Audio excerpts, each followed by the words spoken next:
Hey everyone, James J. Reeves, Esquire here. I might be an attorney, but I'm probably not yours, and this is not legal advice. But let's talk about another lawyer, 77-year-old Kenneth Darlington, who got fed up with some ish and shot two people, earning himself probably two murder charges.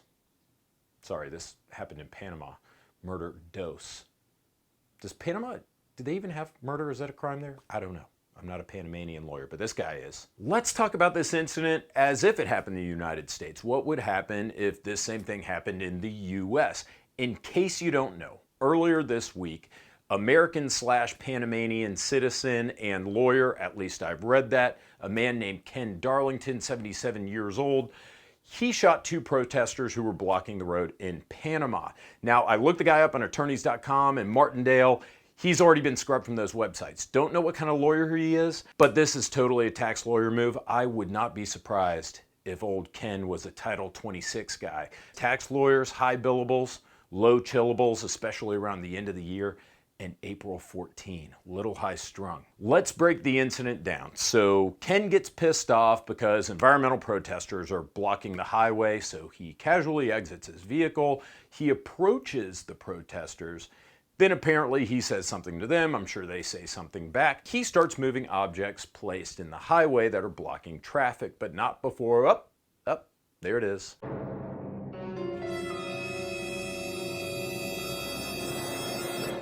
It'd be easier to carry stuff if Ken wasn't holding his blicky in the other hand, but at least we know he's a man of excellent taste with the Glock 26 pocket carry. Great pick. Let's pause here. Up until the moment the Glock gets produced, Ken's not committing any crimes.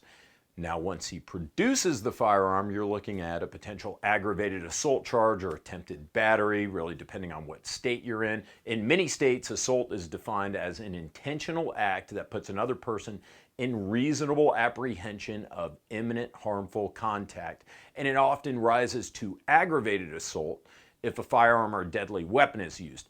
Now, self-defense can be used as a defense to an assault claim. You don't need to shoot someone to use self-defense as a legal defense in most cases. While self-defense in a murder case usually requires the state to prove that you didn't kill someone in self-defense beyond a reasonable doubt, in states like Louisiana, where I primarily practice, in non-murder cases, you have the burden of proving that you were acting in reasonable self-defense when you used force. So for this charge, Ken would have to prove that he had a fear of imminent danger. I call it the reasonable fear element, and that producing the firearm was the level of force proportional to the threat and necessary to stop the threat. I call that reasonable response. Reasonable fear, reasonable response. Those are the two phrases I use to explain the two general necessary elements of a self-defense claim in all states, although each state varies especially as to what exactly a reasonable response is. For example, some states are stand your ground states, no duty to retreat. Others impose a duty to retreat before you can use force. That all factors in to what a reasonable response is. Now, as to the aggravated assault charge, tough to say, but it appears from this video that Ken is simply pissed off. Is it possible that one of the protesters was holding a rock and saying to him, I'm going to count to three and then I'm going to bash your face in with this rock? Sure, that might have happened. And if that did happen, that might justify this little Glock flourish. But from the video, it doesn't appear that way. Ken's going to have to produce evidence that he was in reasonable fear of an imminent threat that led to him producing the gun. We haven't even gotten to the murder charges yet. But before we even get to murder or manslaughter charges, the man's possible aggravated assault charge might create a problem for him in defending a murder charge because of the aggressor doctrine. In states that have an aggressor doctrine, a person who initiates the conflict becomes the aggressor and can't use self-defense as a legal defense when they use deadly force. Louisiana has a great definition, and it reads, a person who brings on a difficulty cannot claim the right of self-defense unless he withdraws from the conflict in good faith and in such a manner that his adversary knows or should know that he desires to withdraw and discontinue the conflict. This man's going to say that the protesters initiated the conflict, so they're the aggressors. They blocked the highway, right? He had to respond. The prosecutor is going to say, nah, if the person retaliating uses excessive force to repel aggression, then he may himself become the aggressor. In other words, if you have somebody standing in the middle of the road blocking traffic, you get out, you point a gun in their face, who's the aggressor in that situation? What do you think? Who, if anyone in this situation, was the aggressor? After all, you'd be the jury, not me. I'm just giving you the law and the facts. You tell me what you think the verdict is in the comments. In fact, I think I'll put a form for this one in the top comment so you guys can vote on the verdict and we can look at the results. Now let's ignore the aggressor doctrine. Let's ignore the aggravated assault charge for now. Let's focus on just the shooting itself. Myself, I think Ken's getting smoked for murder too on this one, at least manslaughter. As you can see here, he's engaged with the protesters. He's arguing with them, and without any sudden provocation, a bit of a jack-in-the-box, maybe Glock-in-the-box moment, he just pops one of them right then and there.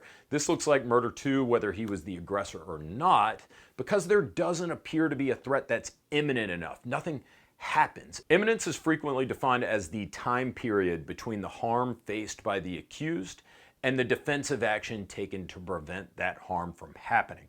Sure, the man's being confronted by multiple protesters here, but none of them actually appear to be prepared to inflict violence imminently. Here it kind of looks like the shooter and shootee are in a tense but non-aggressive posture, and nothing really happened to provoke the shot. In other words, there was no apparent imminent threat. Interestingly, there are scholars who have suggested that the imminence element be abolished or modified for self-defense cases and replaced with a doctrine called inevitability of harm, which would require the accused to show that the harm threatened would inevitably have occurred had he not acted defensively. So, you're the jury here, not me. What do you guys think of this case? I see it as a pretty open-shut manslaughter or murder case, but I've given you all an overview of the law and an overview of the facts.